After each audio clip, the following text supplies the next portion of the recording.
Elon Musk and Jeff Bezos, they're in a race to get to space. Have they called you and said, hey, Doc, help us out? They don't need my help. The quickest, safest way? They don't need my help. Plus, they're doing different things. Bezos, he's got this, you go up and you come back. Right? Elon can actually put things into orbit. Two very different spacecraft. Right. And Bezos is, how long is that ride? 20 minutes at most? Something like that? You don't need bathrooms on board unless you have bladder problems. Right. If you have bladder problems, you shouldn't be going up anyway. Going up in space, Whereas Elon will put you into orbit. Mm-hmm. And he has a much more significant space operation going on than Bezos or Branson or the billionaire boys space race. So yeah, I'm not eager to go into quote space. Right.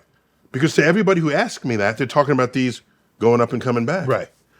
If you shrunk Earth to the size of a schoolroom globe, I ask you, how high above that would you find the International Space Station? Just take a guess.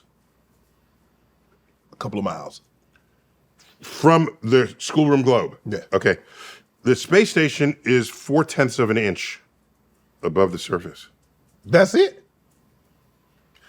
Bezos and Branson, when they send people up in their little rocket, the thickness of 2 dimes above Earth's surface, if Earth were a schoolroom globe. As an astrophysicist, I cannot embrace that as space. Right. Space, send me somewhere. Moon, Mars, beyond. Yeah. Then I'll go. Well, Musk wants to populate Mars. Yeah, you interested in that? No. Well, yeah, provided he sends his mother first. You're not going to be the guinea pig. I don't want to be anybody guinea pig. Yeah. And I would go to visit. I wouldn't go to stay. Do you realize Antarctica is warmer, balmier, and wetter than any place on Mars? Yet nobody's lining up to build condos in Antarctica. Yeah. What is this?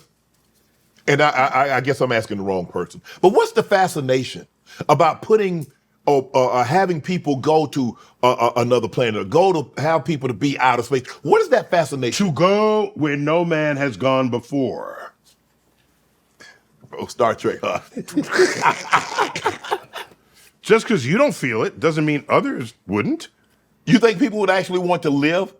There was already a company called Mars One that would get people to sign up for one-way trips to Mars. They went out of business because they couldn't raise money enough to do it, because it's way cheaper to send somebody there one way than to bring him back. Of course. So it'd be like the old Mayflower, Yes. And I spoke with the guy, the entrepreneur. He was Dutch, by the way, which was a little surreal because the Dutch East India Trading Company came right behind Columbus to sell you stuff in the New World. So I spoke to him and I said, are people interested in doing this? Yes, there's a waiting list. For my podcast, we interviewed one of the people who had signed up. Yes. Kind of geeky guy. Yes. My type. And I said, well, why do you want to go? He said, because it's fascinating. It's a frontier. I'd love to. And you're not coming back? You okay with it? Yeah. And I said, what does your wife think about this? And he said, oh, she's encouraging it. I didn't want to give him a lesson in relationships. Yeah, but she over you, bro. In that moment, I didn't want to be the one. Yes. But she's over him, right? Right. Okay. So, here's the thing. When the Mayflower landed in the New World, yes, and they got off the ship, they could breathe the air. Yes. If there's a broken part of the ship, the trees in the New World are made of wood, right, and they could repair it. There were other human beings waiting to feed them when they landed. That was a one-way trip, but the destination was very different than from Mars, where Martians aren't waiting to feed them. Right. They can't breathe the air. There are no trees. Not that you would repair a spaceship with wood. Right. But, so, yeah, I don't see that happening anytime soon. What is the correlation? There seems to be a correlation, or I think there's a correlation, between geniuses and high-functioning autism. I don't think that's it. I would say, by the way, 1 out of 6 of my colleagues is probably on the spectrum. There may be a correlation, but I have an easier explanation for it. Okay? If you're on the spectrum, Yes. you could focus like it's nobody's business Okay. because you don't have other people distracting you. Yes. You're not showing up on podcasts. Yes. You're not hosting your own podcast. Correct. You're not the life of the party. Right. In fact, you're not going to any party at all. At all. So another genius who might be socialized Right. is not so focused as the unsocialized person on the spectrum. Mm-hmm. So it's easy for me to think instead that social geniuses never ascend to the highest heights they could have intellectually because they're too distracted living their life. Okay. So, Whereas on the spectrum, Yeah. you could be in the lab and forget to pee. Right. Right? Your personal hygiene doesn't even come up, all right, as a priority, given how focused you are. Einstein. You believe he was on the spectrum? You know, you look back now because we didn't have that vocabulary back Right. then. We didn't know what to call people. Plenty of people I grew up with, it's easy to retroactively declare. Yes. They're on the spectrum. I don't know. I don't think he was.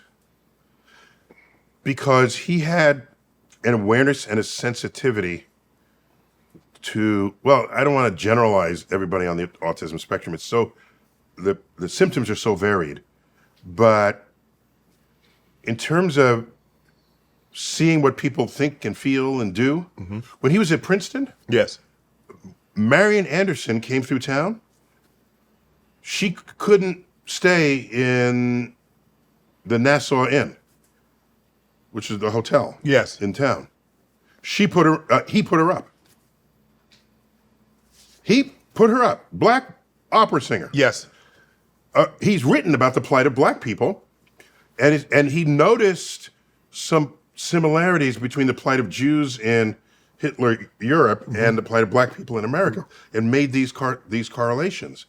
You have to be aware of the human condition and the interplay and the geopolitics on a level that I've not seen deeper autistically affected people manifest. I just haven't seen it. But I don't claim to be an expert there. But yeah. It's funny that you said that because in his famous visit to Lincoln University in 1946 to teach a physics class, Lincoln University and HBCU. Yeah, yes, absolutely.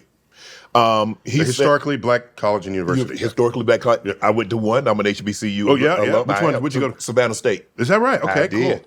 cool. You recruited right out of there? I did. All right. And black students and calling racism a disease of white people. Yeah. Yeah, he said that. He did. Yes. Yeah. So, How is it? How is so for him to even know that, to say it, have the incentive, the motivation to go to an HBCU. Yes. This is why I'm saying I don't see that when you're that, if you're into yourself and into your lab, you don't tend to behave that way. So Right. I don't, he might have been an empath Right. on that level. Right.